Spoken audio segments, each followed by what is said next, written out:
I spent Mother's Day completely alone, while my children went off to a friend's party, even though I had confirmed with them the day before that they would be coming to brunch, and they had both said yes. I cried the entire afternoon in the empty living room, but that very night they returned, asking for money to pay their bills. What they didn't know was that I had already bought my one-way ticket, and that changed everything. The table had been set since 11 o'clock in the morning. Clean linens, the good china I only brought out for special occasions, the cloth napkins I had ironed the night before. In the center, a modest arrangement of flowers I bought with the last few dollars left from my Social Security check. The chicken was in the oven, the potatoes peeled, the salad prepared, everything ready for Mother's Day brunch. I confirmed with them the day before. I called Tanisha first. She answered in a rush, like always, with that tone of voice she used when she was multitasking while talking to me. I asked if they were coming tomorrow. She said, "Yes, Mama, of course we'll be there." Then I called Malik. He was more direct. "Yeah, Ma, we're coming. Don't worry about it."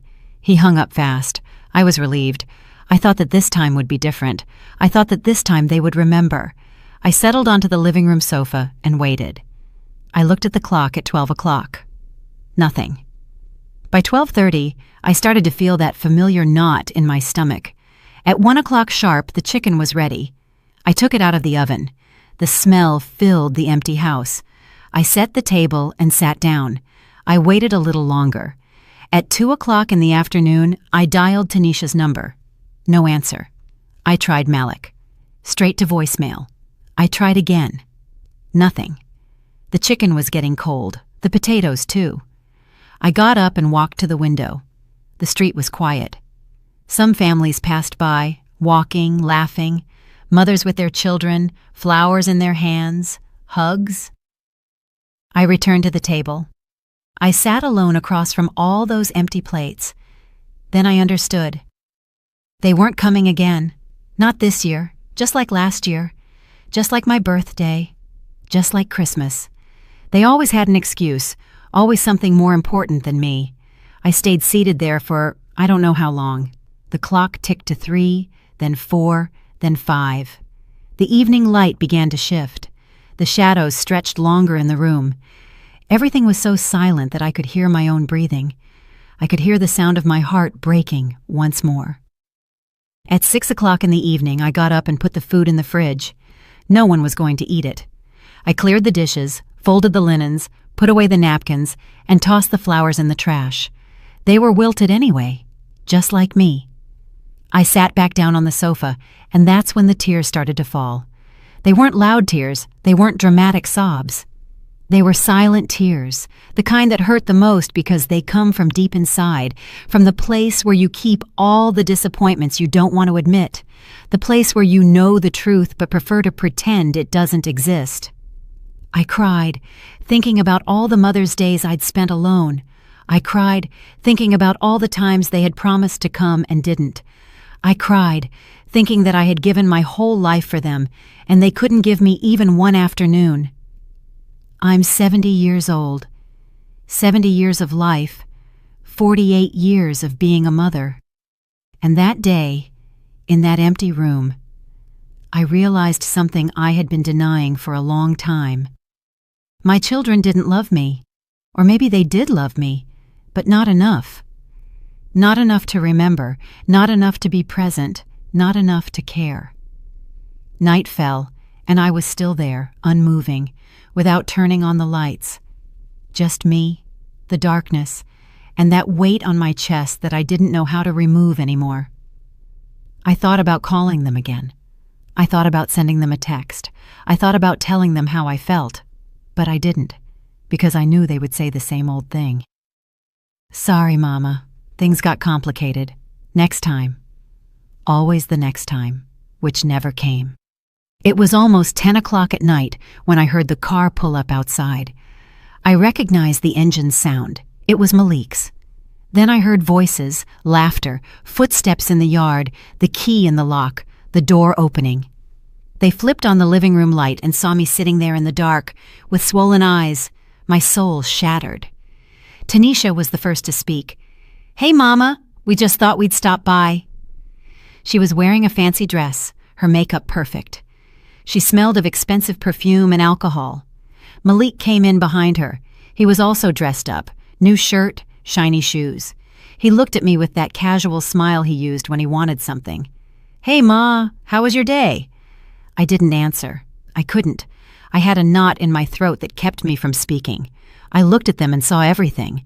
I saw the truth I had been avoiding. They had been at a party, having fun, drinking, laughing, while I was crying alone in this empty room. Tanisha sat down in the armchair across from me. Malik remained standing. There was an uncomfortable silence. Then Tanisha pulled out her phone, looked at the screen, and looked back at me. "Mama, we need to talk about something important." Malik approached and sat on the arm of the sofa. "Yeah, Ma, we have a problem. We need you to help us." Tanisha nodded. "It's urgent, Mama. It's the monthly bills. Everything piled up. Malik's rent, my credit card. It's about $3,000. We need you to lend it to us." I looked at them both. There were my children. The children I had worked for until my back broke. The children for whom I had given up everything. The children who hadn't come to brunch with me on Mother's Day. But they came that very night to ask me for money. Something broke inside me at that moment, something that was never going to be put back together. I looked at them and thought about the envelope I had tucked away in my bedroom. The envelope with the bus ticket, the one-way ticket with no return. They didn't know yet. They didn't know that I had already made a decision. They didn't know that this was going to be the last time they saw me like this, quiet, submissive, available. They didn't know that everything was about to change, and while they continued talking about their problems, their debts, their needs, I only thought about one thing. My name is Vivian Sterling. I'm 70 years old and I already bought my one-way ticket. It wasn't always like this. There was a time when my children hugged me when they got home from school. A time when Tanisha ran to me yelling, "Mama," and clung to my neck. A time when Malik sought me out to tell me everything he had learned that day. There was a time when I was important to them. We were poor, but we were happy. Or at least, I thought we were happy. We lived in a small house on the edge of Cloverdale, Georgia. 2 bedrooms, 1 bathroom, a kitchen where the 4 of us barely fit. My husband Marcus worked construction. I cleaned houses. Between the 2 of us, we scraped together enough to eat and pay the rent. We didn't have anything left over, but we didn't go without either. The children were small. Tanisha was 6 years old. Malik was 4. They ran around the house barefoot. They played with rocks and sticks because we didn't have money for toys. But they didn't care. They were children. They were innocent. They didn't yet know that we were poor. They didn't yet know that other families had more. I bathed them every night in that old tub we had. I washed their hair carefully, trimmed their nails, put on the clean clothes I had washed by hand that afternoon, put them to bed, and told them stories until they fell asleep. They were my whole life. My reason for waking up every morning. Marcus was a good man, quiet, hardworking. He didn't talk much, but he loved me in his own way. He came home tired from work, sat at the table, and ate what I had prepared. Sometimes he looked at me and said, "Thank you, Vivian." That was enough for me. I didn't need more. But everything changed when Marcus died. It was an accident at the construction site. A beam fell wrong. He didn't suffer, they told me. It was quick, as if the speed of death made it hurt less, as if it were a comfort. He was 42 years old. I was 38. Tanisha was 12, and Malik was 10. Suddenly, I was alone with 2 children. No steady job, no savings, nothing more than my hands and my will to keep going. The survivor benefits they gave me after Marcus's death were pitiful, $500 a month. It wasn't enough even for food. So I worked. I worked like I had never worked in my life. I cleaned 3 houses in the morning, washed other people's clothes in the afternoon, ironed at night. I slept 4 hours if I was lucky. I got up before dawn, and I went to bed after midnight. My hands became calloused, my back started aching, my knees began to give out, but I didn't care because my children were okay. Because Tanisha and Malik had food on the table, because they could go to school, because they had clean clothes, because they had shoes, because they had a mother who would give her life for them. And I was ready to give it. Tanisha was the oldest, always more serious, more responsible. She helped me with Malik, looked after him when I had to work late, prepared dinner for him, and helped him with his homework. She was an adult child in a child's body, and I felt guilty about that, for robbing her of her childhood, for forcing her to grow up so fast. Malik was different, cheerful, a dreamer, always inventing things. He drew on any paper he could find. He told me that when he grew up, he was going to be an artist, that he was going to be famous, that he was going to buy me a big house, and that I would never have to work again. And I believed him, because mothers always believe their children. The years passed. They grew up. The house felt smaller and smaller. Tanisha started complaining. She said her friends had better things, better houses, better clothes, better lives. She looked at me with that silent reproach that hurt more than any word, as if it were my fault we were poor, as if I wasn't doing everything possible. Malik changed, too. He stopped drawing. He stopped dreaming. He started hanging out with other boys. He came home late and wouldn't tell me where he had been. When I asked, he answered in monosyllables. He became distant, cold, like a stranger living in my house. But I kept working, kept sacrificing myself, because that's what mothers do. Because I thought that someday they would understand, that someday they would be grateful, that someday they would tell me, "Thank you, Mama, for everything you did for us." When Tanisha turned 18, she got a job at a downtown store. She started earning her own money. I thought she would help me. I thought that now that she was working, I could rest a little, but no, Tanisha saved every cent. She bought new clothes, new shoes, makeup, perfumes.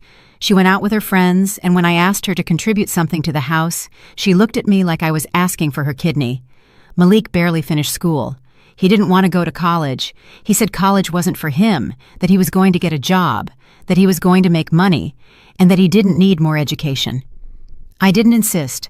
I was tired of fighting. I was tired of everything. He got a job at a mechanic's shop. He earned little, but it was something. I thought he would stay with me, that he would help me with expenses, but after 6 months, he told me he was moving out.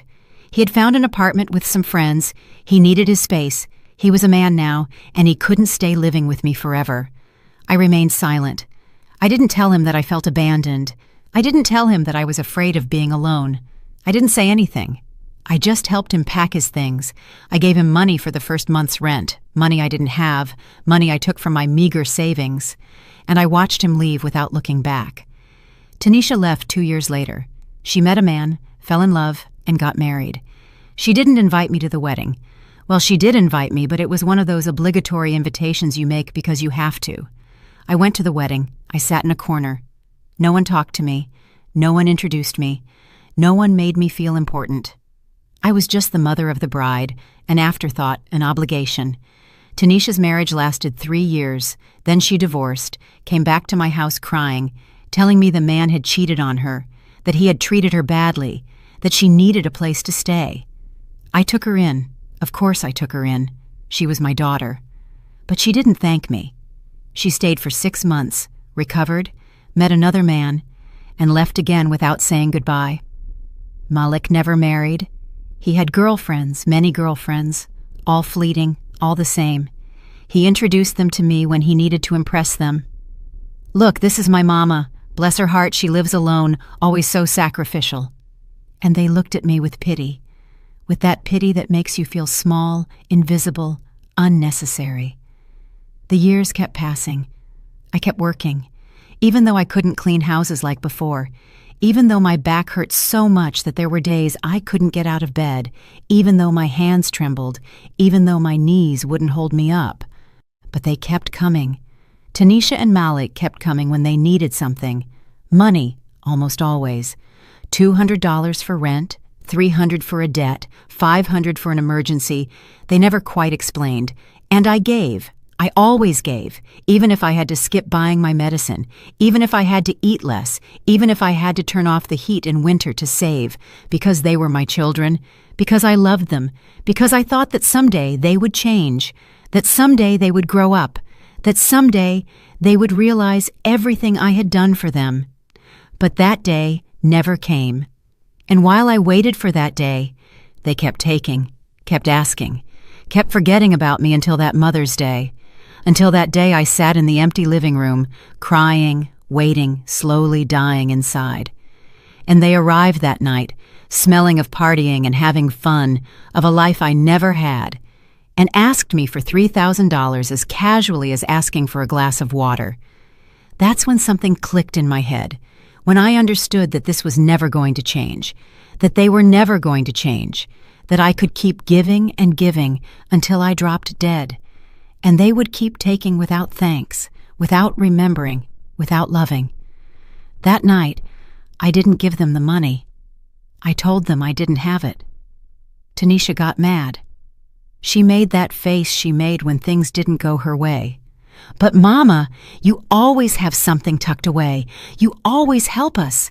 It can't be that right now. You have nothing." Her voice had that accusatory tone, as if I owed her something, as if it were my obligation to solve her life. Malik was more direct. "Ma, we seriously need this money. It's not a whim. These are real debts. If we don't pay, we're going to get into trouble."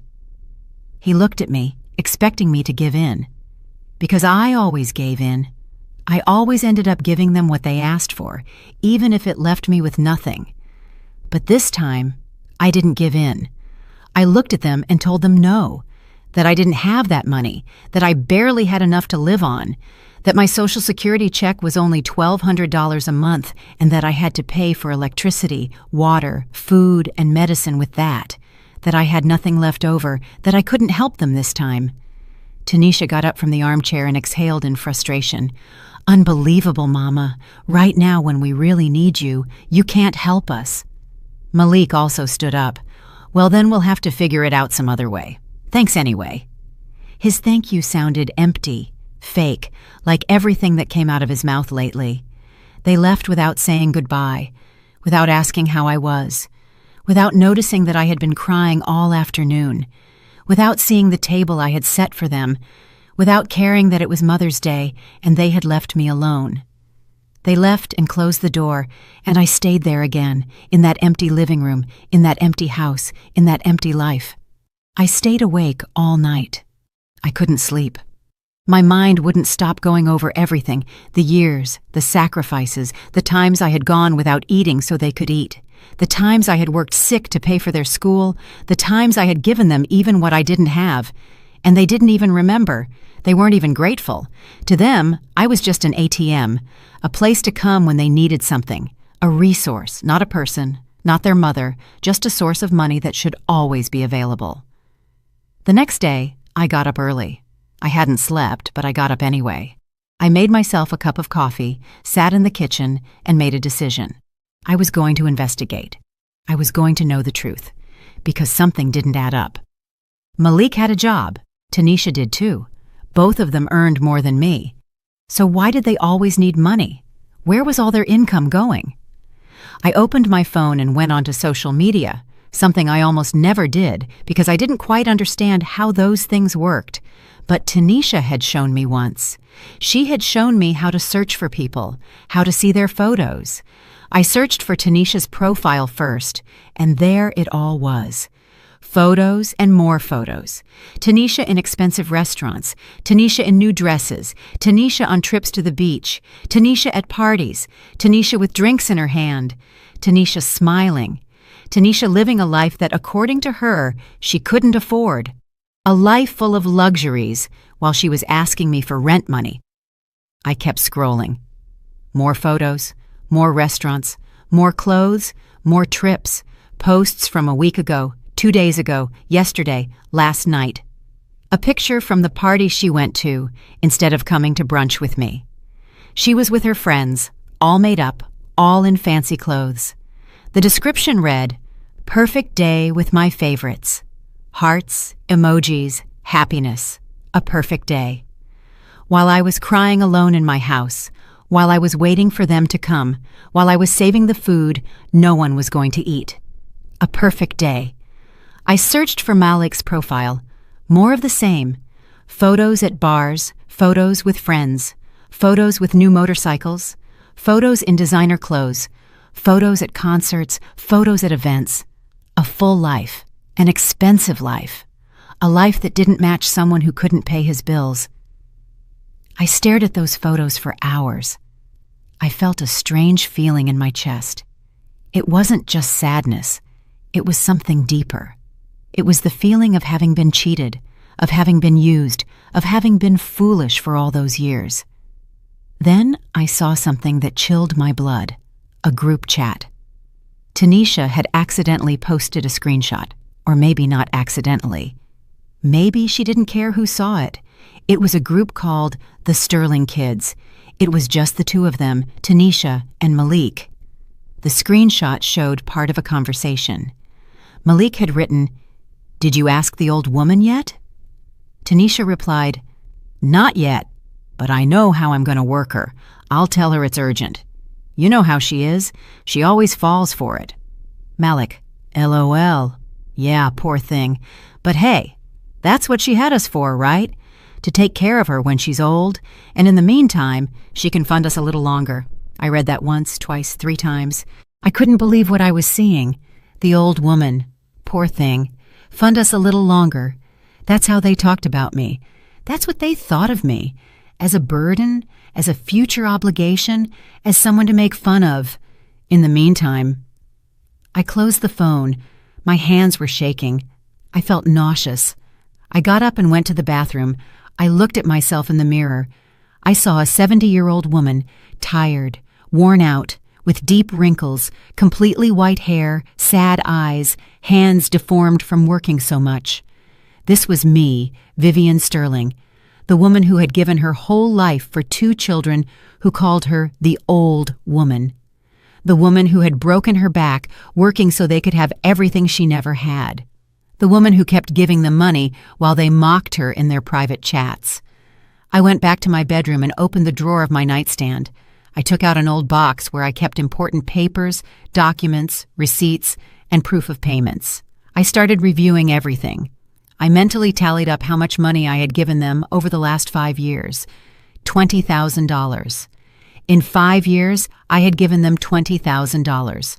Money I took from my Social Security check, money I saved by not buying things for myself, money I borrowed and was still paying back, $20,000 that they spent on parties, clothes, trips, and whims, while telling me it was for emergencies, for urgent debts, for necessities. They lied to me.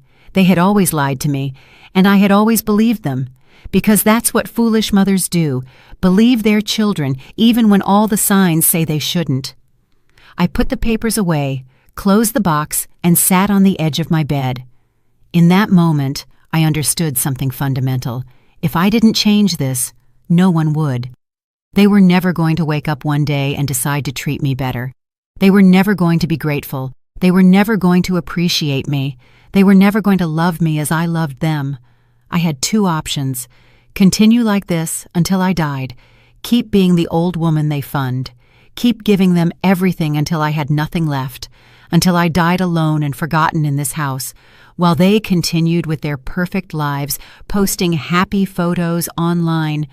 Or I could do something different, something I had never done, something that scared me just to think about.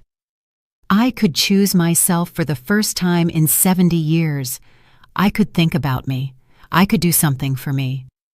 I got up, went to the living room, and turned on the old computer I had, the one Malik had given me years ago when it was too slow for him. I went online and searched for retirement communities near the coast. I don't know why I searched for that. Maybe because I had always dreamed of seeing the ocean, of living near the water, of hearing the waves, of feeling the breeze, things I never did because I was always too busy giving my life to others. Several results popped up. Quiet places, communities for older adults, small but respectable homes, affordable prices. Far from this city, far from this life, far from them. I wrote down some numbers, some names, some addresses. I turned off the computer, and there, sitting in the room where I had cried the day before, I started planning something I never thought I would do. I started planning my escape, my freedom, my new life. A life where Vivian Sterling wouldn't be the old woman, where she wouldn't be the funder, where she wouldn't be the forgotten mother. A life where I could simply be Vivian, a woman, a person, someone who matters. But first, I needed to know more. I needed to understand exactly how deep the deception went. I needed to see with my own eyes who my children really were. So I decided to do something I had never done. I decided to investigate them, follow them, and observe them without their knowledge. I called Eleanor. Eleanor Johnson, my old neighbor, the only person in this world who still treated me like a human being. I had helped her years ago when her husband died. I lent her money, I gave her food, I comforted her in her grief, and she never forgot it. Unlike my own children, Ellie knew how to be grateful. Ellie answered on the second ring. "Vivian, it is good to hear your voice. How are you?" Her voice was warm, real. We talked for a while. I told her a little, not everything. I couldn't tell her everything. I asked her for a favor. I needed her to help me get information. I needed to know where my children were going, what they were doing, and who they were with. Ellie didn't ask why. She just said, "Count on me." We arranged to meet the next day. That night, I slept a little better. Not because I was calm, but because for the first time in a long time, I felt like I had a purpose, a plan, a direction.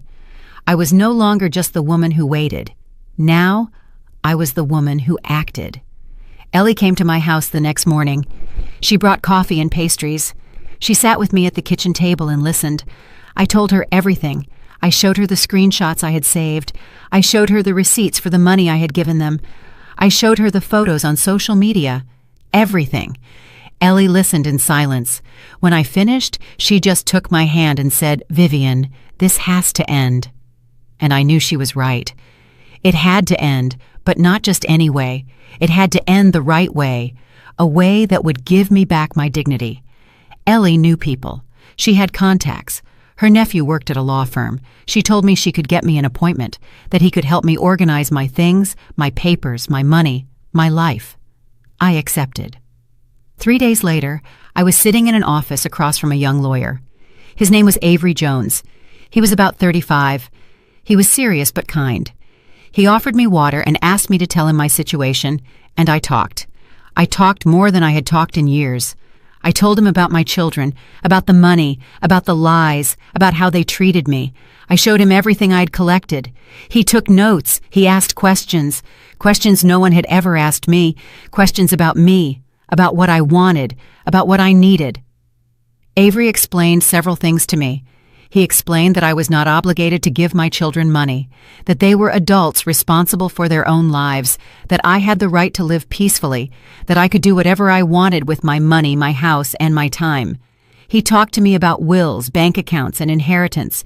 He told me I could change everything, that I could protect the little I had, that I could make sure that when I died my things would go to whoever I decided, not necessarily my children. That conversation opened my eyes. I had never thought about those things. I always assumed that everything I had belonged to them, that when I died they would inherit, that was the natural order. But Avery made me understand that I could decide, that I was still alive, that I still had a voice, that I still had power. I asked him how much his services cost. He gave me a price, $500 for all the paperwork. It was a lot of money for me, more than I had available. But Ellie had lent me the money. She told me to pay her back when I could, or not to pay her back at all, that the important thing was for me to be okay. I hired Avery that same day. He asked for documents, deeds, bank papers, and receipts. I told him I would bring him everything. We agreed to meet the following week to start the process. I left that office feeling different, stronger, clearer, as if someone had turned on a light in a dark room where I had been living my whole life. Now I could see things as they were, not as I wanted them to be. That night I reviewed all my documents, the house deed, my old will, my bank accounts, my pension. Everything was in order, but nothing was the way I wanted it. The old will said everything went to Tanisha and Malik in equal parts, the house, the money, everything, as if they deserved it, as if they had done something to earn it. I decided that was going to change, but not yet.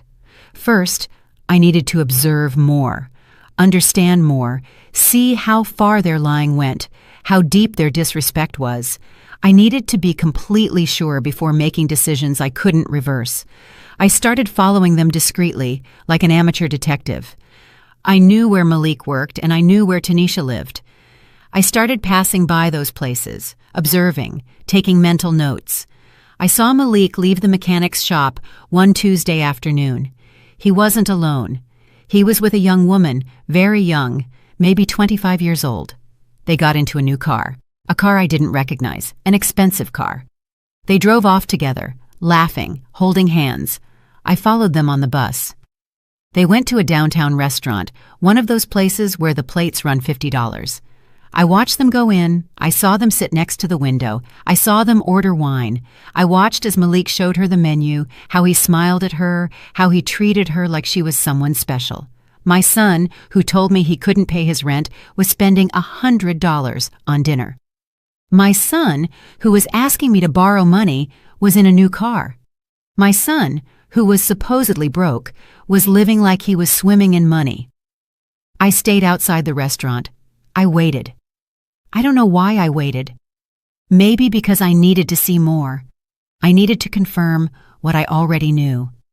They came out 2 hours later, still laughing, still happy. They kissed on the street, got into the car, and left.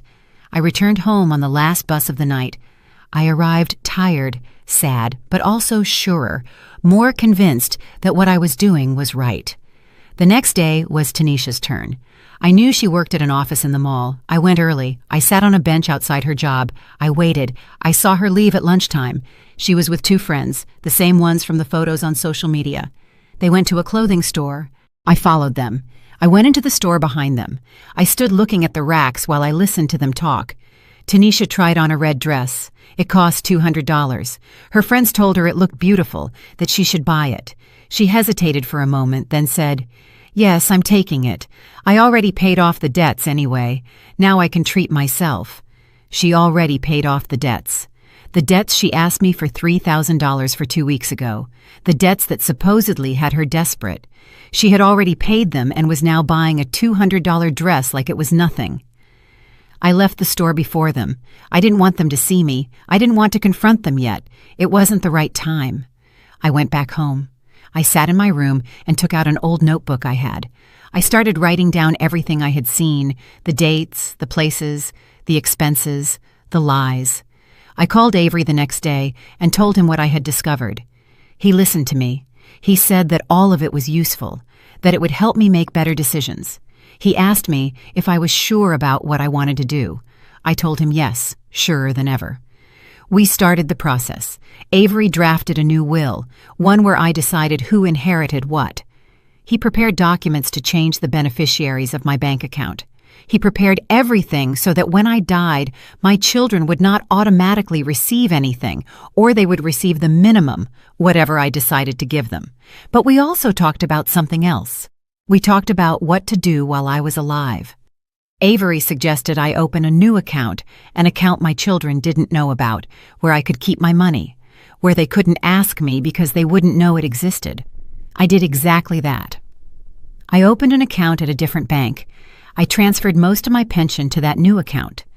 I left only the minimum in the old account, just enough to make it seem like I barely had enough to live on, which was true. But now I had a little saved. A little that was only mine. A little that no one was going to take from me. I also started selling things. Old things I had in the house. Furniture I no longer used. Clothes that no longer fit me. Books, dishes, things I had accumulated over 50 years of life. I sold them online with the help of Ellie, who understood those things better than I did. It wasn't much money, 50 here, 100 there, but it added up. I saved every cent in my new account, my secret account, my escape fund, because that was what I was planning, an escape, a way out, a way to disappear from this life that was slowly killing me. Every day that passed, I was surer. I didn't want to continue like this anymore. I didn't want to be the mother who begged for crumbs of affection. I didn't want to be the old woman who funds them. I looked up bus tickets. I looked up distant destinations, Places where no one knew me, where I could start over, where Vivian Sterling could be someone different, someone free. I found a coastal town about 600 miles from here, a small, quiet place with cheap houses, with a view of the sea, with that ocean I always wanted to see. The ticket cost $70, one way. I saved that information. I hadn't bought it yet, but I knew I would soon. In the meantime, I kept pretending. I kept being the same Vivian as always when Tanisha or Malik called, which was rare. Very rare. 2 weeks passed without hearing from them. Not a call, not a text, nothing, as if I didn't exist, as if I had died and no one had noticed. But I was fine. For the first time in a long time, I was fine being alone, because I knew that loneliness was temporary, because I knew I was doing something, that I was taking control, that I was building something new. Ellie came to visit me often. We drank coffee. We talked. She told me about her grandchildren, about her life. I told her about my plans. She supported me. She told me I was doing the right thing, that I deserved to be happy, that I deserved to live for myself. One day, she said something that stuck with me. Vivian, you gave 50 years of your life for them. Now it's time for you to give yourself at least 10 years for you, before it's too late. And she was right. I was 70 years old. If I was lucky, I had 10 or 15 more years left. And I wanted to live them, truly live them. Not just exist, waiting for my children to remember that I had a name. I signed the new papers with Avery, the new will, the bank documents, everything legal, everything in order. He gave me copies. He explained that now everything was protected, that I had done the right thing. He shook my hand as we said goodbye. He told me, "Take good care of yourself, Mrs. Sterling. You deserve the best." I left that office feeling light, as if a weight had been lifted off me, a weight of years, of decades, of a lifetime carrying guilt that wasn't mine. That night, I sat in front of the computer. I bought the ticket, a bus ticket, one way, destination, Coastal Haven. A town I didn't even know, but that would soon be my home. The departure date, in 2 months. Enough time to organize everything, to tie up loose ends, to say goodbye to this life without making a sound. The ticket was tucked away in the drawer of my nightstand. I looked at it every night before sleeping. It was my reminder, my promise, my hope. In 2 months, I would leave here. In 2 months, I would be free. But before leaving, I needed to do something. I needed them to know. I needed them to understand what they had done. Not for revenge, not for hate, but for dignity, out of respect for myself, for all the mothers who keep quiet and endure until they can't anymore. I told Ellie my plan. She looked at me with those wise eyes of hers. She asked me if I was sure. I told her yes. She asked me if I wouldn't regret it later. I told her that the only thing I regretted was taking so long. Ellie helped me plan everything. We decided I would have a dinner, a last supper. I would invite Tanisha and Malik. I would tell them I had something important to announce. They would come. Of course they would come. They would think I was going to give them something. Money, the house, something. They always thought I was going to give them something. But this time it would be me who took. I would take my life back. I would take my dignity back. I would take my name back. We set the date. Saturday in 3 weeks. Enough time to prepare everything, enough time to ensure I wouldn't back out. I called Tanisha first. She answered on the 4th ring. "Hello, Mama. What's going on?" Her voice sounded distracted, as always. I told her I wanted to have a family dinner, that it had been a long time since the 3 of us had gotten together, that I had something important to tell them. There was a silence. Then she asked, "Is it something bad, Mama?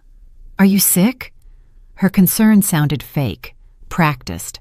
I told her no, that I wasn't sick, that I just wanted to see them, that I wanted to talk to them, that it was important.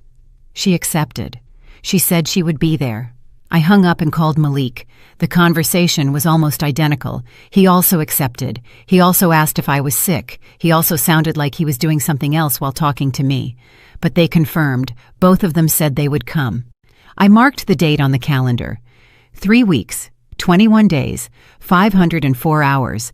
I started counting backward. During those 3 weeks, I prepared everything meticulously. I made a list of what I needed to tell them, what I needed to show them, and how the evening would unfold. I rehearsed it in front of the mirror. I practiced my voice, my tone, my words. I wanted to be sure. I wanted to be firm. I also prepared the evidence. I printed the screenshots from their social media, the conversations where they mocked me, the photos of their luxurious lives while they asked me for money, the receipts for all the money I had given them over the last 5 years. Everything organized, everything numbered, everything ready to show them. Avery prepared official documents for me, a letter where I declared that I was withdrawing all financial support from my children, that they would not receive another cent from me, that they had to fend for themselves, that they were adults, and it was time for them to act like it. Copies of the new will, copies of the changes to my bank accounts, everything legal, everything signed. I also prepared envelopes, 3 envelopes, one for Tanisha, one for Malik, one for Ellie. In Ellie's envelope, I put a thank you note and $500, the money she had lent me, plus a little extra for her friendship, for her loyalty, for being the only person who treated me like a human being. In Tanisha's envelope, I put the keys to a safe deposit box. Inside that box were things from her father, photos, letters, memories, things that might matter to her. Maybe not, but it was the only thing she would inherit from me while I was alive.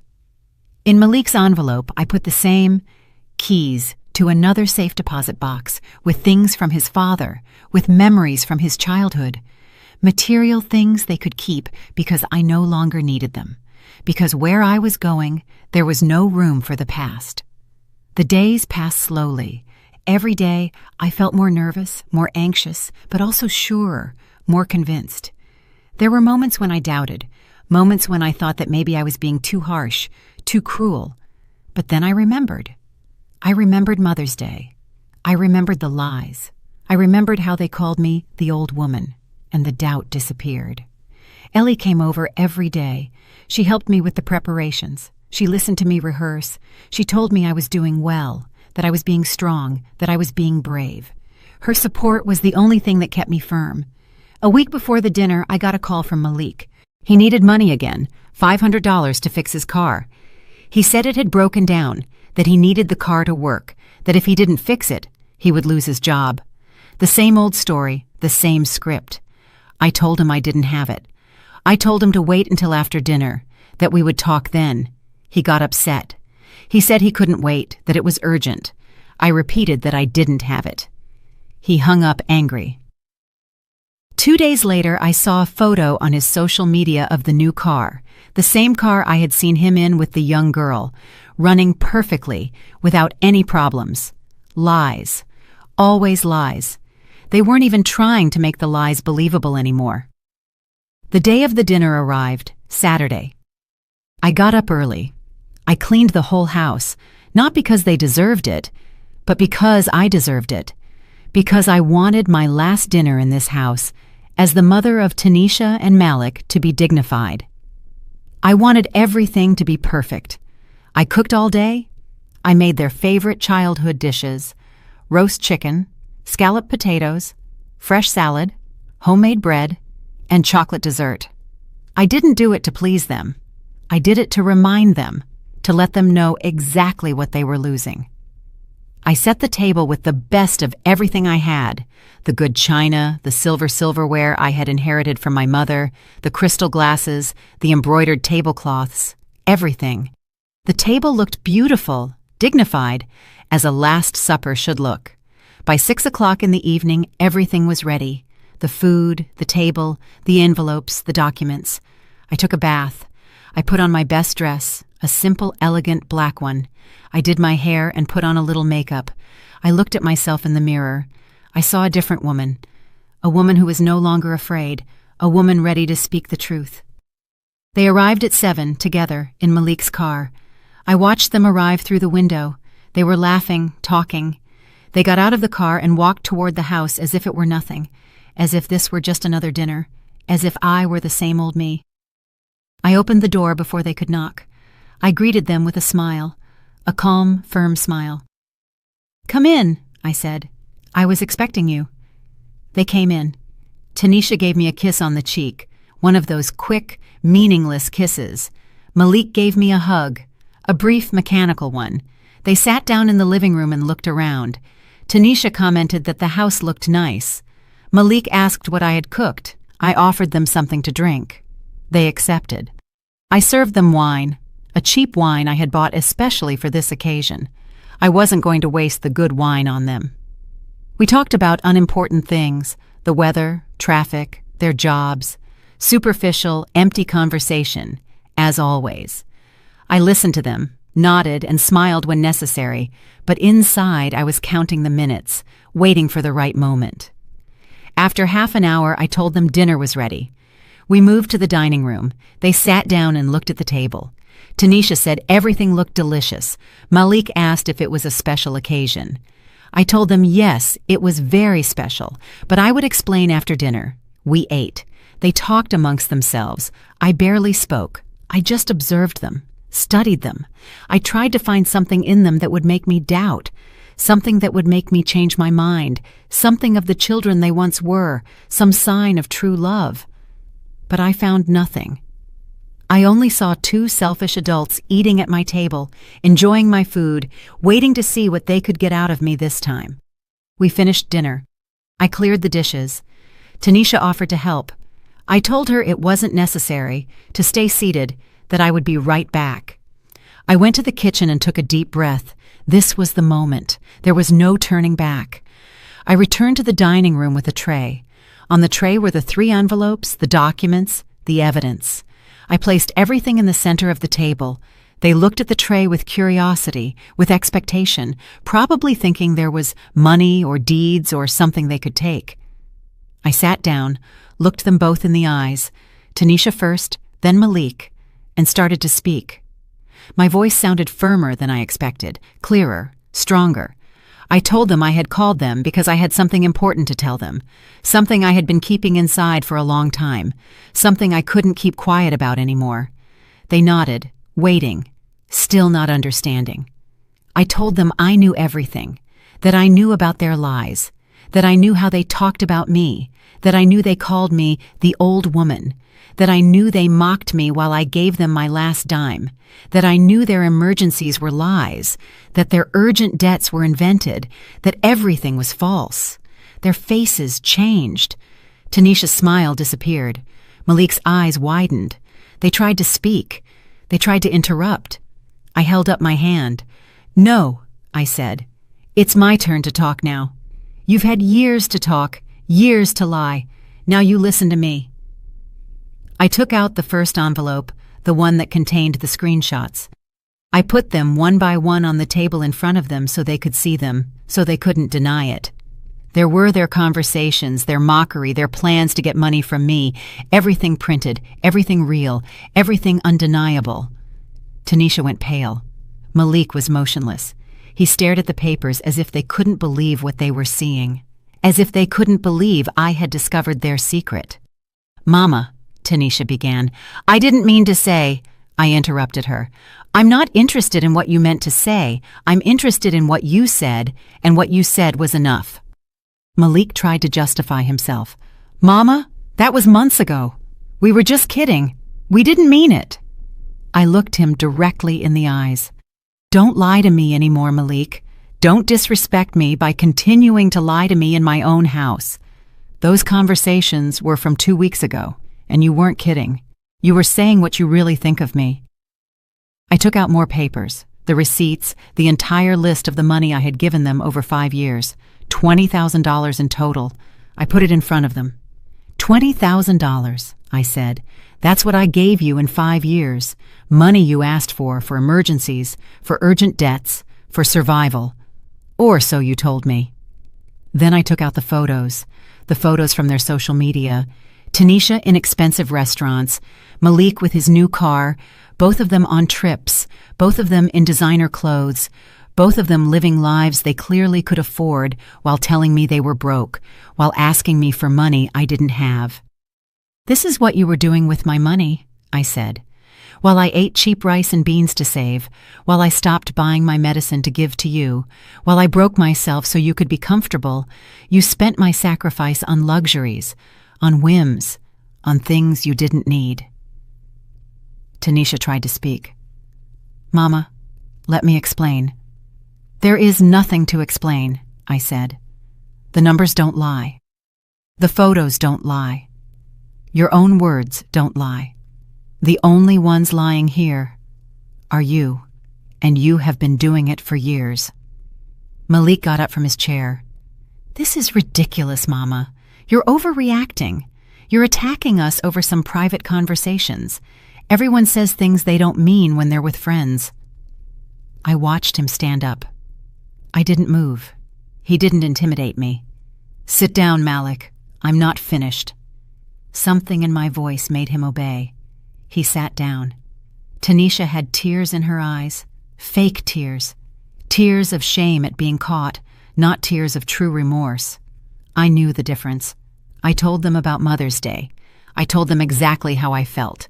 I told them I confirmed with them the day before, that they said they would come, that I prepared everything, that I waited, that I cried all afternoon in that empty room while they were at a party, while they were having fun, while they didn't care about me at all. Tanisha sobbed. Mama, I'm so sorry. It was a mistake. We should have come. A mistake? I repeated. A mistake is forgetting to buy milk. A mistake is being late. What you did wasn't a mistake. It was a choice. You chose a party over your mother. You chose your friends over me. And then you had the nerve to come here that same night and ask me for money. Malik had his head down. He wouldn't look at me. He knew he had no defense. He knew everything I was saying was true. I told them that the night they arrived asking for $3,000 was when something shifted inside me, when I understood that it was never going to be enough, that I was never going to be important to them, that I was just a source of funds. I took out the documents Avery had prepared, the new will, the bank changes. This is what I came to tell you tonight, I said. This is the important announcement I had to make. I showed them the will. I explained that I had changed everything, that they would no longer inherit automatically, that I had decided what to do with my things, with my money, with my life. Tanisha stopped crying. She looked at me with wide eyes. What does that mean, Mama? It means I took control, I replied. It means you won't manipulate me anymore. It means you won't lie to me anymore. It means you won't get another cent from me. It's over. Malik stood up again. This is crazy. You can't do this. We're your children. We have rights. I looked at him coldly. You have a right to nothing. I worked for every cent I have. I broke my back to give you everything, and you paid me back with lies and contempt. So yes, I can do this. And I already have. I showed them the bank papers. I explained that I had opened a new account, that most of my money was there, that they didn't have access, that they would never have access, that what I decided to do with that money was my business, not theirs. Tanisha stood up. Her face changed. Sadness turned to rage. This is what that snake Ellie told you, right? She put these ideas in your head. She's manipulating you. I looked at her with pity. Ellie is the only person who has treated me with dignity in years, the only one who listens to me, the only one who cares about me as a person and not as an ATM. So don't you dare speak ill of her. Malik started pacing. This can't be happening. This can't be real. We've always loved you, Mama. We've always been there for you. I laughed, a dry, humorless laugh. Been there for me? Where have you been? Malik, where were you on Mother's Day? Where were you on my birthday? Where were you when I was sick last year? Where were you when I needed you? He didn't answer. He couldn't answer, because the truth was, they were never there. They only showed up when they needed something. They only called me when they wanted money. The rest of the time, I didn't exist to them. I handed them the envelopes with their names on them. These are for you, I said. Open them if you want, or don't open them. I don't care anymore. Tanisha opened hers with trembling hands, took out the keys, and looked at the paper that explained they were for a safe deposit box with things from her father. Nothing else? Is this it? She asked. Her voice sounded incredulous. "That's it," I confirmed. Malik didn't even open his. He left it on the table. The three of us looked at each other in silence. A heavy silence, full of painful truths, full of years of mistakes, full of a relationship that had been broken for a long time, and that I was just admitting. Tanisha tried one last resort. "Mama, please, can we fix this? We can change. We can be better children. Give me a chance." I shook my head. "You had years of chances. Every Mother's Day I spent alone was a chance to change. Every time I gave you money I didn't have was a chance to be grateful. Every time I forgave you was a chance to be different. There are no more chances left." Malik came up to me. He took me by the shoulders. "Mama, this is a mistake. You're angry. I understand, but don't make decisions you're going to regret. We're your family. We're all you have." I removed his hands from my shoulders. "Exactly, Malik. You're all I have. And that's very sad, because what I have is nothing. 2 children who don't love me, who only use me, who only remember I exist when they need something." I told them to leave, that dinner was over, that I had said everything I had to say, that there was nothing more to talk about. Tanisha started crying again. This time, maybe they were real tears, tears of realizing what they had lost, or maybe just tears of rage. I didn't care anymore. Malik stood there looking at me as if I were a stranger, and perhaps I was. Perhaps he never truly knew me. Perhaps he never bothered to know me. To him, I was always just Mama, the person who gives, the person who fixes problems, the person who is always there. Never Vivian, never a person with feelings, with dreams, with dignity. I walked to the door. I opened it and waited there for them. "Go," I said. And this time my voice didn't tremble. This time I didn't feel guilt. This time I only felt peace, a strange peace, the peace of having told the truth, the peace of having defended myself, the peace of having chosen my dignity over their comfort. Tanisha walked past first, crying, without looking at me. Malik followed her. He stopped at the door. "This isn't over, Mama. We'll talk when you've calmed down." "There will be no more conversations," I told him. "This is final. Go." He left. I watched them walk toward the car. I saw them get in. I saw Malik slam his hand on the steering wheel in anger. I saw Tanisha wiping her tears. I saw the car start. I watched the taillights disappear down the street, and when they vanished completely, I closed the door. I stood there in the entryway, alone, in silence. I expected to feel something. Sadness, regret, fear. But I felt none of that. I only felt relief, a deep relief, like taking off a shoe that has been hurting you all day, like letting go of a weight you have carried for so long that you forgot what it feels like to be without it. I went back to the dining room. I looked at the table, the dirty dishes, the scattered papers, the open envelopes, all the mess of the truth. I started clearing up. I washed the dishes, put away the food, and cleaned the table. And with every item I put away, I felt that I was also putting away a piece of the past, a piece of the old Vivian, the one who endured, the one who kept quiet, the one who settled for crumbs. That Vivian was staying here, in this house, in this life, because in 2 months, the new Vivian would get on a bus and never look back. The days after that dinner were strange, silent. I expected them to call me, to look for me, to try to make things right, but they didn't. A week passed, then 2. Not a call, not a text, nothing. It was as if I had ceased to exist for them. At first, it hurt. I won't lie. It hurt to realize that even after everything, even after showing them the truth, they didn't care enough to try to win me back. But then I understood something. Their silence was the confirmation I needed, the final proof that I had made the right decision. Ellie came over every day. She brought me company. She helped me pack, because I had started packing, little by little, 1 box at a time. Clothes I was going to take, books, old photographs. Not many things, just the essentials, because where I was going, I didn't need the past.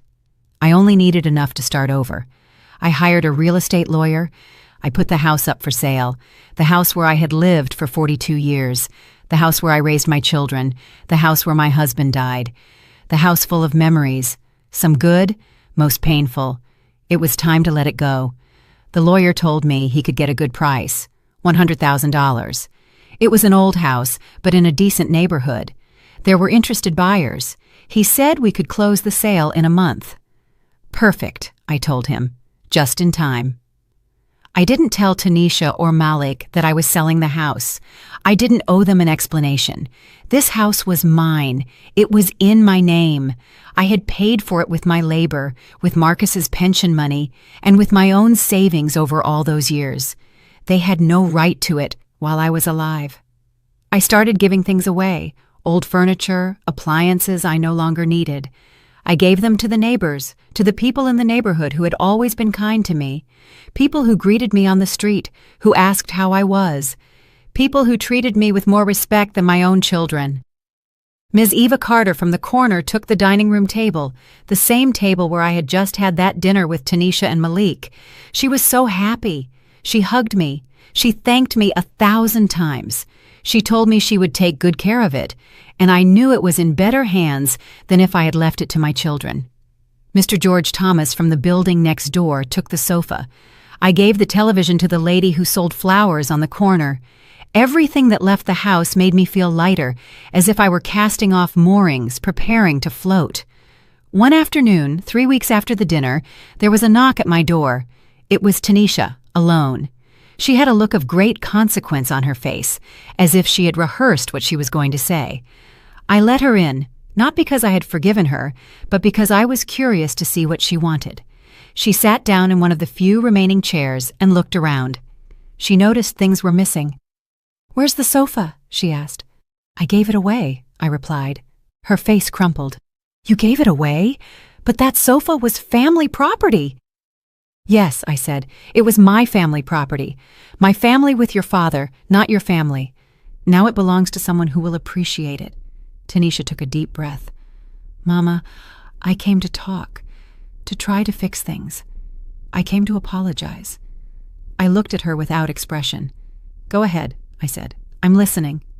She started talking.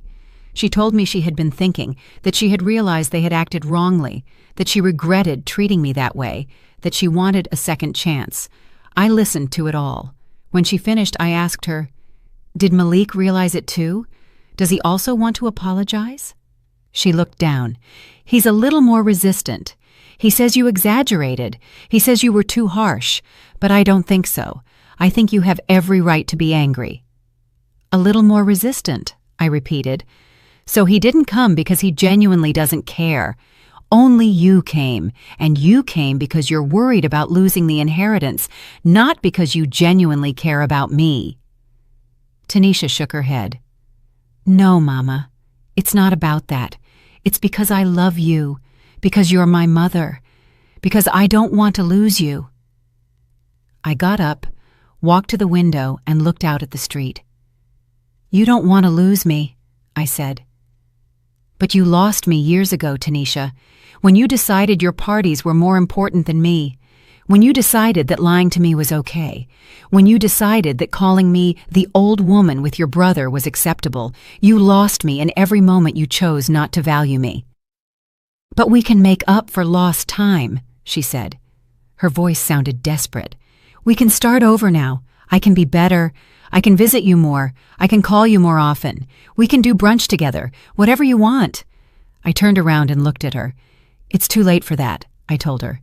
Then I told her I had sold the house, that I was leaving, that I had bought a bus ticket to a place where she wouldn't be able to find me, that I was going to start a new life, a life where Vivian Sterling wouldn't just be someone's mother, where she would simply be Vivian. Her face went pale. "You're leaving? Where? When? For how long?" Those were the wrong questions. The right questions would have been, "Why are you leaving? What did we do to make you reach this point? How can we make you stay?" But she didn't ask them, because deep down, she only cared about knowing where her inheritance would be. "I'm not going to tell you where," I replied, "or exactly when. And I'm not going for a little while. I'm leaving forever." Tanisha stood up. "Mama, this is crazy. You can't just leave. What are people going to say? What are we going to say when they ask about you?" There was her real concern. What are people going to say? "They'll say whatever they want," I said. "They can say I died. They can say I went crazy. They can say whatever makes them feel better. It's not my problem anymore. You two stopped being my problem." She started crying. Real tears this time, or at least they seemed real, but they didn't move me anymore. I had cried enough for both of them. "You can't do this to us," she said through sobs. "We're your children. We need you." "You don't need me," I replied. "You need my money. You need the security of having an inheritance waiting for you. You need to be able to say you have a mother when it's convenient, but me, the person I am, you have never needed." She tried to hug me. I took a step back. "No, Tanisha, not anymore. The fake hugs are over. The empty words are over. It's all over. I want you to leave. And when you close that door, understand that you are closing it forever. The next time you come here, if you come at all, this house won't be mine, and I won't be here." She stood there, looking at me as if she didn't recognize me, and she was right not to recognize me because I didn't recognize myself either. This new Vivian was someone I had never been before. Someone who defended herself, someone who said no, someone who chose her own happiness over guilt. Tanisha walked toward the door. She stopped and turned around. "If you change your mind," she said, "if you decide to stay, if you decide to give us another chance, please call me." "I'm not going to change my mind," I said. "This is my final decision, and it's the best decision I've ever made in my entire life." She left. She closed the door slowly, as if closing it slowly could make it hurt less. I stood there, waiting to feel something, guilt, sadness, regret, but I only felt more peace, more clarity, more certainty that I was doing the right thing. That night, Ellie came for dinner. I told her about Tanisha's visit, about what she had said, about how she had left. Ellie listened to me while we ate the soup she had prepared. When I finished talking, she just said, "I'm proud of you, Vivian. So proud." Those words touched my soul because no one had told me that in years. No one had been proud of me. My children never were. Marcus perhaps was, but he never said it aloud. Ellie was the first person in decades who made me feel like I was doing something right, something brave, something important. I gave her the envelope with her name on it. She opened it, saw the money, and tried to give it back to me. "No, Vivian, this is too much. I don't need it. I lent it to you from the heart." "Ellie," I insisted, "you have been more family to me in these last few months than my children have been in years. Please accept it, not just as payment, but as thanks for seeing me, for listening to me, for treating me like a person." She finally accepted. She hugged me, a real hug, one of those that mean something, one of those that makes you feel that you are not alone in the world. We cried together, but they weren't sad tears. They were tears of liberation, of friendship, of two older women who understood each other without needing explanations. The following days were a whirlwind. The house buyer rushed the process. He wanted to close in 2 weeks. "Perfect," I said. "The faster, the better." I signed papers, documents, transfers, everything legal, everything necessary so that when I left, there would be no loose ends. Avery helped me with everything. He made sure the sale money went to my new account, the account my children didn't know about, $100,000. It was more money than I had ever had in my life, and it was all mine to do whatever I wanted with. I only withdrew what I needed in cash, $5,000. The rest I left safe in the bank, protected, for my new life, for emergencies, for whatever. But no one but me would have access. No one but me would decide what to do with it.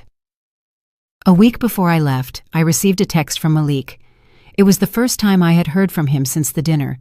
The message said, "Mama, Tanisha told me you're leaving. I don't know if it's true, but if it is, please reconsider. Don't do anything crazy. Think about us. Think about the family." I didn't reply. There was nothing to say. I deleted the message. I blocked his number. I did the same with Tanisha's number. I didn't want their texts anymore. I didn't want their calls anymore. I didn't want anything from them. The moving day came. People from a company came. They took the few boxes I had prepared. I sent them by package delivery to Coastal Haven, to a small hotel where I would stay for the first few weeks while I looked for a permanent place. Everything was organized, everything was planned, everything was ready. The house was empty, completely empty. I walked through the rooms one last time. The room where I slept with Marcus, the room where Tanisha and Malik grew up, the kitchen where I prepared thousands of meals, the living room where I cried on that Mother's Day that changed everything. I said goodbye to every space, not with nostalgia, but with acceptance. This house held my past, but I was going toward my future, and the future didn't need these walls. It didn't need these memories. It only needed a 70-year-old woman with a bus ticket and a small suitcase. I closed the door for the last time. I gave the keys to the lawyer. I signed the last paper, and just like that, the house stopped being mine. 42 years of history closed with one signature and a handshake. And I didn't cry. I didn't look back. I just walked forward. Ellie took me to her house that last night. I slept on her sofa. We talked late into the night about life, about dreams, about the ocean I was about to see. She told me to visit her when I could. I promised her I would, and it was a promise I intended to keep. The day of my departure dawned with a clear sky, as if the universe knew I needed a good day to start my new life. I got up early. Ellie had already made coffee. We had breakfast together in silence, a comfortable silence, the kind that only exists between true friends. My bus left at 10 o'clock in the morning. Ellie drove me to the terminal. I carried my only suitcase, a small suitcase with the essentials, clothes, documents, some old photographs, not of my children. I left those behind. Only photos of Marcus, of my parents, of moments worth remembering. We arrived at the terminal an hour early. We sat on a bench holding hands like two sisters saying goodbye. Ellie's eyes were moist. "Vivian," she said, "you're going to be okay. I know you're going to be okay. You're going to find the peace you deserve." "I know," I replied. And for the first time in a long time, I really believed it. Then, something I didn't expect happened. While we were sitting there, I saw someone familiar. It was Tanisha. She was walking quickly toward me. Malik was following behind her. My heart sped up. How had they found me? How did they know? They came up to me. Tanisha was breathless. "Mama, thank God we found you!" Malik looked at my suitcase, my ticket in hand, the reality that I was leaving finally sinking in for them. Ellie stood up, placing herself between them and me, as if protecting me. "What are you doing here?" she asked them. Tanisha ignored her. "Mama, you can't leave like this, please. We have to talk." Malik nodded. "This is insane. You're our mother. You can't just disappear." I looked at them, calm, calmer than I thought I would be. "How did you know I would be here?" I asked. Tanisha hesitated. Then she spoke. "I called Ellie. I begged her to tell me. I told her we needed to say goodbye to you, that we needed to talk one last time." I looked at Ellie. She shook her head. "I'm sorry, Vivian. She called crying. She said she just wanted to say goodbye. I thought maybe it would be good. I thought maybe you needed that closure." I wasn't angry with Ellie. I understood why she did it. She had a good heart. She thought she was doing the right thing. "It's okay," I said. "It's fine." I stood up. I faced my children. "You have 5 minutes," I told them. "Tell me what you came to say." Malik spoke first. "Mama, you sold the house. Our house. The house we grew up in. Without even telling us, without asking us. How could you?" I looked at him directly. "That house was mine, Malik, not yours, not Tanisha's. Mine. I paid for it. I lived in it. I decided what to do with it. You have no right to it." "But it's our inheritance," Tanisha said. "It's what you were going to leave us. It's our future." "Your inheritance," I repeated. "Your future. It's interesting that you only think about what you will receive when I die, never about what you could give me while I'm alive." Never about how you could make my last years good. Only about what you will inherit." "That's not true," Malik said.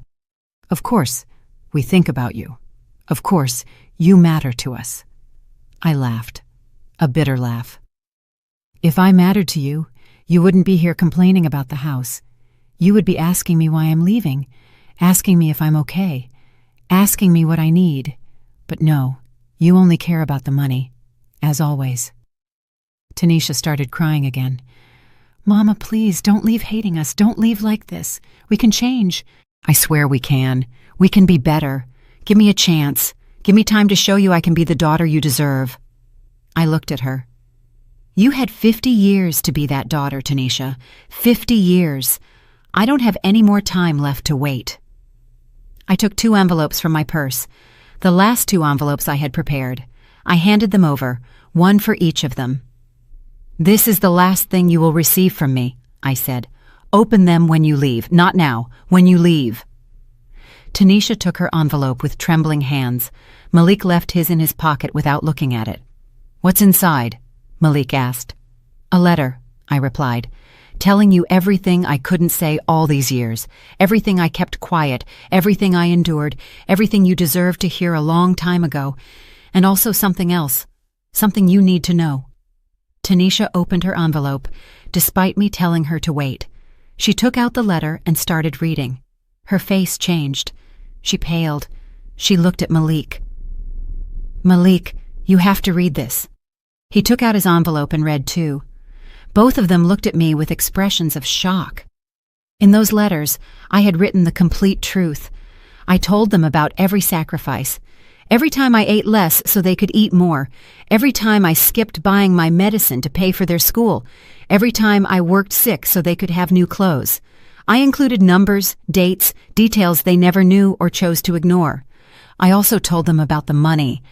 I told them exactly how much I had received from the sale of the house, $100,000. I told them that they wouldn't see a cent of that money while I was alive, that I would use it to live out my last years as I wished, without asking anyone for permission, without feeling guilty. I explained that I had changed my will, that when I died, the little that remained would be divided as follows: 50% for Ellie for being the only person who treated me with dignity, 25% for a charity organization that helps abandoned elderly women, and 25% divided between the 2 of them, if they were still alive to receive it. "This can't be legal," Malik said. "There has to be some law that protects children, that gives us a right to inheritance." I looked at him with pity. "It is completely legal, Malik. Avery made sure of that. I have every right to do what I want with my money, with my property, with my life, and this is what I chose to do." Tanisha was still crying. "But Mama, you don't have to leave. Stay. Live close to us. We can take care of you. We can be more present, please." "I already bought the ticket," I said. "I already closed the sale. I already said goodbye. There is no turning back. This is final." They announced my bus.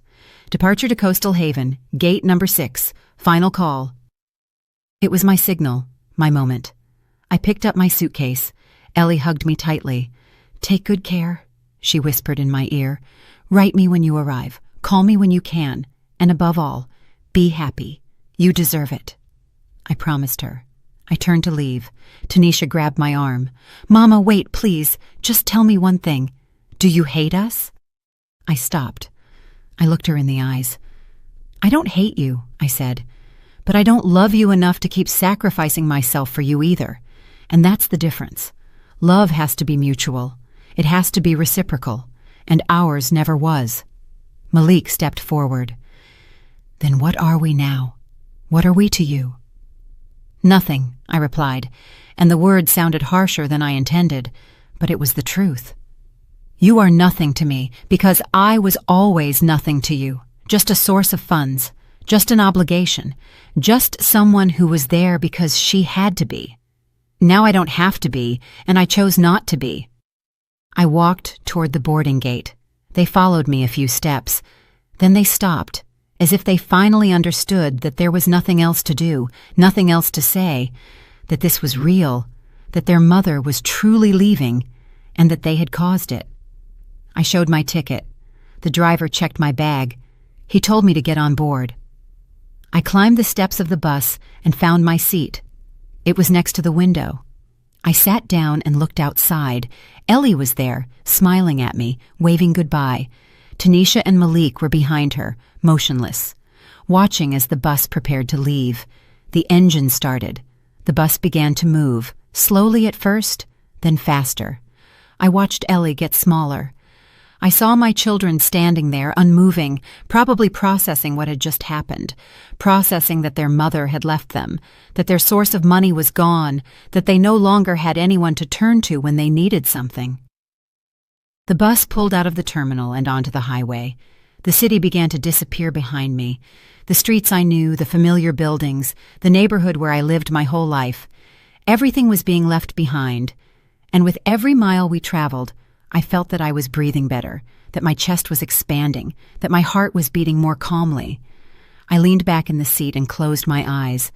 I thought about everything I had left behind, the house, the memories, my children, my entire life. I thought about everything I had gained: freedom, dignity, the chance to be myself, to live for me, to see the ocean. I opened my eyes and looked out the window. The landscape was changing. It was no longer buildings. It was fields, trees, mountains in the distance. Beauty I had never stopped to appreciate because I was always too busy, too tired, too worried about others. An older lady was sitting across the aisle. She smiled at me. "Traveling alone?" she asked. I nodded. "Yes, I'm traveling alone to start a new life." She smiled wider. "How brave," she said. "At our age, there are still people who dare to start over. I congratulate you." I thanked her, and I realized that I was brave, that leaving everything known to seek something better required courage. And I had it. The bus continued its journey. Hours passed. We stopped in some cities. People got on. People got off. I stayed in my seat, watching the world go by, feeling every mile like a liberation, like one more step toward the woman I should have always been. I thought about Tanisha and Malik. I wondered if they would be okay, if they would ever understand, if they would regret it. But then I stopped wondering, because it was no longer my responsibility. It was no longer my burden. They were adults. They had made their decisions, and I had made mine. I took out a new notebook I had bought. I opened the first page. I wrote, "My name is Vivian Sterling. I'm 70 years old, and today I begin to live for the first time in my life. I begin to live for me." The bus arrived at Coastal Haven at dawn the next day. I had traveled all night. I had barely slept, not because of discomfort, but because of excitement, because of anticipation. For the first time in decades, I felt something akin to hope, the hope that something good was coming. I got off the bus with my suitcase. The air smelled different. It smelled of salt, of the sea, of something new. The terminal was small, clean, and quiet. Nothing like the chaos of the city I had left behind.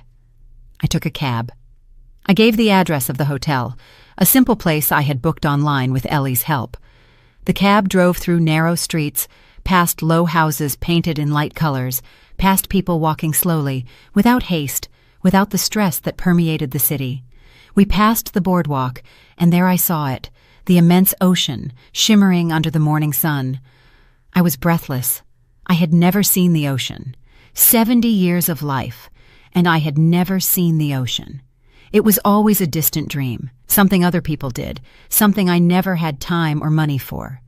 But now, it was right in front of me. Real, beautiful, waiting for me. The hotel was small but cozy. The owner's name was Brenda Hayes, a woman in her 60s, kind with a ready smile. She welcomed me as if she had known me forever. "Welcome to Coastal Haven," she said. "You're going to be very happy here." I had a feeling she was right. My room faced the ocean directly. I opened the window. The breeze rushed in, fresh, salty, full of possibilities. I sat on the bed, looked at that infinite horizon and cried, but not from sadness, from relief, from gratitude, for having arrived, for having had the courage to arrive. I unpacked my few things, took a shower, put on clean clothes, and went down for breakfast. Brenda served me coffee and freshly baked bread. We talked. I told her I had come to start over, that I was looking for a permanent place to live. She told me she knew some options, small, cheap houses with an ocean view. After breakfast, I went for a walk. I walked along the boardwalk, slowly, without rushing, looking at everything. The sea, the seagulls, the fishermen, the local people. Everything was so different, so calm, so far from the life I knew. I sat on a bench facing the ocean, closed my eyes, and listened to the waves, the most beautiful sound I had ever heard in my life. A sound that filled me with peace, that told me I had done the right thing, that I deserved to be here, that I deserved this new opportunity. A woman sat next to me. She was older than me, perhaps 80 years old. She wore a large hat and dark glasses. "Good morning," she said. "Good morning," I replied. "Beautiful day," she commented. "Every day is beautiful here." I smiled at her. "It's my first day in Coastal Haven." She nodded. "I know. It shows on your face, that face of someone who has just discovered something wonderful." She said her name was Miss Gloria Jenkins, that she had lived there for 20 years, that she, too, had come to escape something, a life she could no longer bear, people who hurt her, and that it had been the best decision of her life. I felt identified. We talked for hours.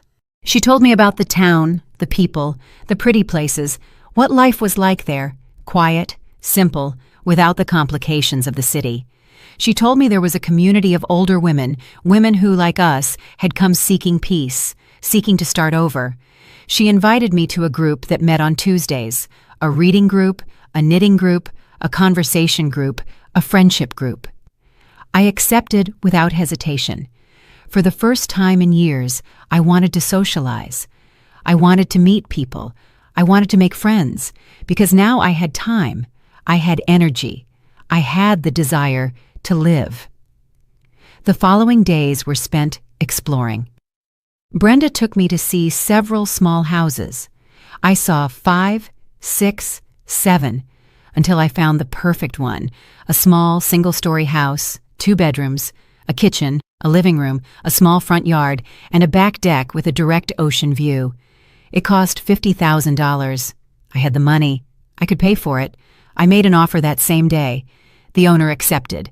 We closed the deal in 2 weeks. I signed papers, transferred the money, and just like that, for the first time in my life, I bought a house that was only mine, not shared with a husband, not thinking about leaving it to my children, just mine, for me, to live as I wished. I moved in a week later.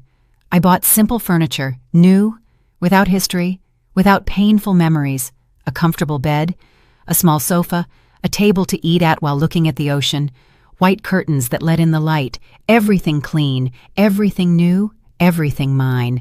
I started a routine. I got up early, made coffee, sat on the deck, and watched the sunrise over the ocean, something I never thought I would do. Then I walked on the beach, collected shells, dipped my feet in the cold water. I felt alive in a way I had never felt. In the afternoons, I read books I had always wanted to read but never had time for. I wrote in my diary things I was thinking, things I was feeling, things I wanted to remember. At night, I cooked for myself, food that I liked, without thinking about anyone else. Just me. I joined Gloria's group. I met other women, Ms. Eva Carter, 68, Mr. Ronald Davis, 75, and others, all with similar stories. All had left something behind. Difficult families, painful marriages, ungrateful children, all seeking the same thing, peace, dignity, a second chance. We quickly became friends. We met twice a week, sometimes more. We drank tea, knitted, talked, laughed, and shared our stories without judgment, without pity, only with understanding, with that deep comprehension that only comes from having lived the same things. Months passed. I called Ellie every week. I told her about my life, my house, the ocean, my new friends. She told me about the city, about the neighbors. She never mentioned Tanisha or Malik, and I never asked. That chapter was closed. I didn't want to reopen it. One day, 6 months after my arrival, Ellie told me something. "Vivian, your children have been looking for me. They ask about you several times. They want to know where you are. They want to know if you're okay. I haven't told them anything, but I thought you should know." I thanked her. I told her to do what she thought was right, but that I wasn't ready to talk to them. Maybe I never would be ready. The truth is, I thought about them sometimes, not much, but sometimes. I wondered if they had learned anything, if they had changed, if they regretted it. But then I remembered that it was no longer my responsibility, that I had done my part, that I had given them 50 years, and that now these years belonged to me. I turned 71 in Coastal Haven. My friends threw me a small, intimate party with homemade cake and candles. They sang happy birthday. They hugged me. They told me they loved me, and I believed them because their affection was real, unconditional, not self-interested, just pure, true. Gloria gave me a painting she had done. It was the ocean, my ocean, the one I saw every morning from my deck. I hung it in my living room, right across from where I sat, to remind me every day how far I had come, how brave I had been, how much I had gained by choosing myself. One afternoon I was sitting on my deck watching the sunset. The sky was painted with oranges and pinks. The waves gently broke on the shore. I had a cup of tea in my hands. I was at peace, completely at peace. I thought about the Vivian I was, the woman who got up at 5 in the morning to serve others, the woman who cried alone in an empty room, the woman who settled for crumbs of affection. That Vivian had stayed in that city, in that house, in that life. The Vivian I was now was different. She was a woman who had chosen herself, who had taken the reins of her own life, who had said enough, who had had the courage to start over when everyone thought it was too late. I took out my diary and opened a blank page. I wrote the words I had been saving, the words I needed to say, the words that closed one chapter and opened another. My name is no longer theirs. I am no longer just Tanisha and Malik's mother. I am no longer just Marcus's widow. I am no longer the woman who gives and gives until she has nothing. My name is Vivian. Simply Vivian, a 71-year-old woman who lives by the ocean, who has true friends, who wakes up happy, who goes to sleep peacefully, who knows the taste of freedom, who learned that it's never too late to choose herself. My story with them ended, but my story is just beginning, and this story is only mine. No one can take it from me. No one can ruin it, because I finally learned the most important lesson of all, that self-love is not selfishness, that taking care of yourself is not betrayal, that choosing your happiness is not cruelty. I closed the diary and looked at the ocean. The waves continued their eternal rhythm, rising and falling like life itself, like endings, which are also beginnings, like goodbyes, which are also welcomes. The sun finished setting. The stars began to appear one by one, filling the dark sky with light. I stayed seated there, breathing the salty air, listening to the sea, feeling complete. For the first time in 71 years, I felt complete. Not because someone completed me, but because I had finally found myself, the Vivian who was always there, waiting, awaiting her moment, her opportunity, her time. And that time had arrived.